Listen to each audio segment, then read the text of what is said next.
One's ready. Go!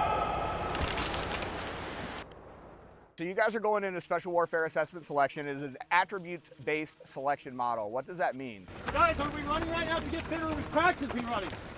Practicing. I can't freaking... So there's a holistic picture that we're looking for. The instructors are giving you input, and we're expecting an output. And everything is for a reason. If you guys haven't heard my spiel yet, everything that we do, every single exercise, has a connection to the job that you're trying to do. We don't want people at INDOC, Special Warfare Assessment Selection, whatever they're gonna call the new course when it inevitably changes somewhere down the road. I don't care what they call it.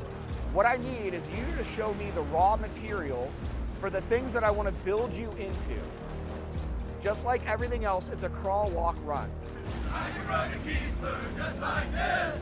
All the way to ATC, you never quit. All the way to ATC, you never quit. Hey everybody, welcome back to the One's Ready podcast. You're in the team room. This is the daily drop for the 24th of July, brought to you by Hoist. Get IV level hydration by visiting Hoist. Drinkhoist.com. Use the promo code One's Ready to get a shipment in. If you have a Safeway or a commissary or an HEB or something like that near you, they also sell them there, but you're not going to get a discount, but that's okay because recommend you pick it up anyway. It's fantastic stuff. Great for hydration, no dyes or anything like that. They have ready to drink, they have packets, they have pouches. Fantastic company. They've been around since we start. Well, they were around before we started, but they've been day one homies for us. So, all right. Starting off with the joint news, Space Force relies on existing technology for Golden Dome missile defense. The United States, the Space Force plans to integrate existing technology to deliver missile defense capabilities under the Golden Dome program within 3 years. Congress approved an initial investment of $25 billion for the program, which costs expect to reach around $175 billion. That's insane. It's wild. I'm not saying I'm against it. I'm just like, it's just wild to think that system's going to cost $175 billion, and it's probably going to cost more than that, and to be real. But all right, next. Priorities set for Golden Dome Command and Control Network. The Space Force is prioritizing the creation of the Command and Control Network for the Golden Dome Missile Defense Initiative. Authorities have been granted for budget acquisition and hiring to establish the program effectively. The vision includes economic viability and scalability of the system. Next, study recommends scaling up AI in military psychological operations. A Department of Defense commissioned report by the RAND Corporation urges increased use of artificial intelligence in information operations to counter China and Russia. The report recommends prioritizing AI investments and training to address adversaries' rapid adoption of generative AI, balancing information battlespace preparations against adversaries. The report warns of propaganda risks from Russia and China. The risk, like we're already receiving it. If any of you are online, whether it's Instagram, X, I'm sure TikTok, I'm not on TikTok, but like you'll see comments or profiles that are for sure AI or a robot. Like right now, you can tell. Now they're very, very good, but if you actually pay attention enough, you can see it. And Dan Holloway from Drinking Bros has talked about that, and he's working with an organization to try and combat those. But that stuff's already happening. We're behind the power curve. Next, DoD focuses on rapid innovation delivery. The DoD is prioritizing the delivery of innovation capabilities quickly and at scale to maintain military advantages. Efforts include collaboration with industry and adoption of new technologies. Air Force news. Air Force pauses full F-35 purchase pending upgrade fixes. The United States Air Force will not resume full purchases of F-35 Joint Strike Fighters until issues with the Block 4 upgrade are resolved, which, I mean, that does make sense to me. Limited financial resources necessitate ensuring new aircraft meet capability requirements against pacing threats. The decision reflects concerns over fleet size shrinkage and divestment of older aircraft like the A-10. Imagine that. You say you buy a car, right? You order a car. You can use Teslas because, you order a Tesla. And you get it, and it's not the version or the software or the trim or whatever. It doesn't have everything that you ordered, but yet you paid for it. Like, you wouldn't accept that vehicle until it was up to 100% of what you ordered. Why we would be expected to take F-35s that aren't Block 4 upgraded is beyond me. Next, Air Force suspends M18 pistol use after fatal incident with Air Force Global Strike Command. They have suspended the use of the M18 pistol following an airman's death from an accidental discharge. The pause remains in effect pending investigations by relevant Air Force offices. Officials are collaborating to develop corrective measures.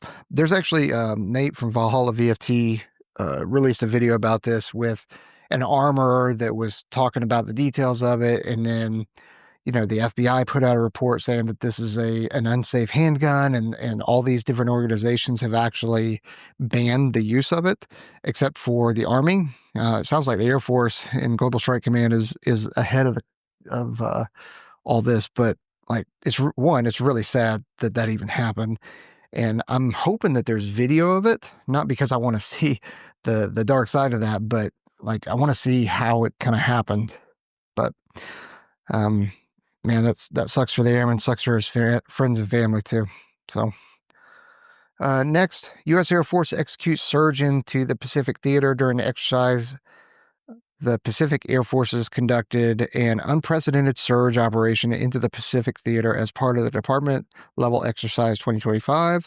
This enhances readiness for great power competition. Next, Air Force conducts unmanned aircraft launches off Santa Rosa Island. The U.S. Air Force is conducting unmanned aircraft system launches from Santa Rosa Island and the Gulf. This supports testing and development efforts. Okay, cool. Didn't really say much in that, did it? Space Force news.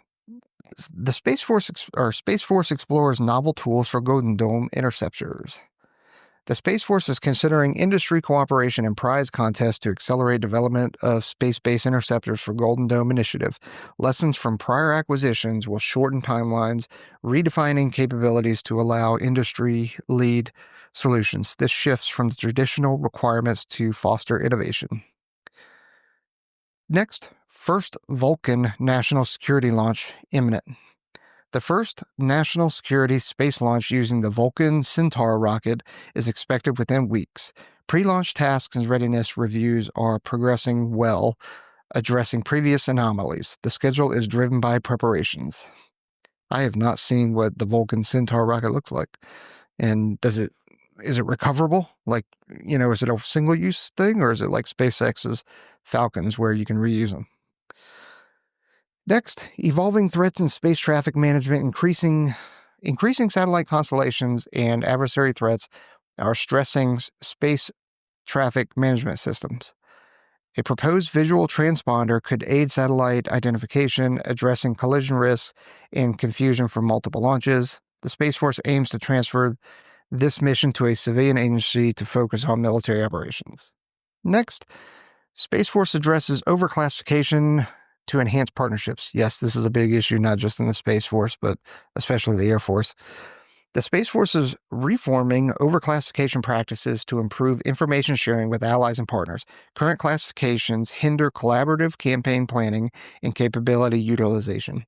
An allied by design architecture would align national contributions with needs and resources. Next, Space Systems Command establishes 2 new system deltas. The Space Force Space Systems Command has activated 2 system deltas to enhance organizational structure. This reoptimization supports great power competition. Again, that says nothing, and it was difficult to say. All right, let's see. Next, Guardian. Man, they keep talking about this Resolute space exercise. We've talked about it before. We don't need to hear it again. All right, these are of interest. Congressional concerns over Air Force Material Command leadership unaddressed. The Air Force has not responded to inquiries about retaining a 4-star commander at Air Force Material Command amid DoD's reductions in senior positions. Lawmakers argue that downgrading the role would harm national security given AFMC's broad support to airmen. The command provides essential items for uniforms to nuclear-capable bombers. I mean, I don't know what the right answer with that anyway. I don't actually know that much about Air Force Material Command. Next, Senate requests report on concurrent Sentinel silo construction. The Senate Appropriations Committee has called for the U.S. Air Force to evaluate concurrent construction of the LGM-35 Alpha Sentinel launch facilities at multiple bases. This could accelerate the program and reduce costs following a Nunn-McCurdy review. If you guys aren't tracking that, that's where there's 30, 33%, 35%, I can't remember. If I tell you that something's going to cost $100, but then through the process, I say, actually, it's going to cost $150, like as we're already under contract, that triggers a Nunn-McCurdy review, which that is a congressional review. And that means work just grinds to a screeching halt. Next, opinion on reforming Pentagon acquisition for innovation reforms are needed to encourage innovation and competition in DoD acquisitions by leveraging private capital for weapon development. A proposed bill aims to streamline processes, provide funding to combat price gouging, and qualify innovation companies, emphasizing cost-effective munitions over exquisite systems would enhance readiness for future conflicts. Next, investing in the Vandenberg launch capabilities. Investments in policies and partnerships are essential to increase launch tempo at Vandenberg Space Force Base to maintain U.S. space access and leadership.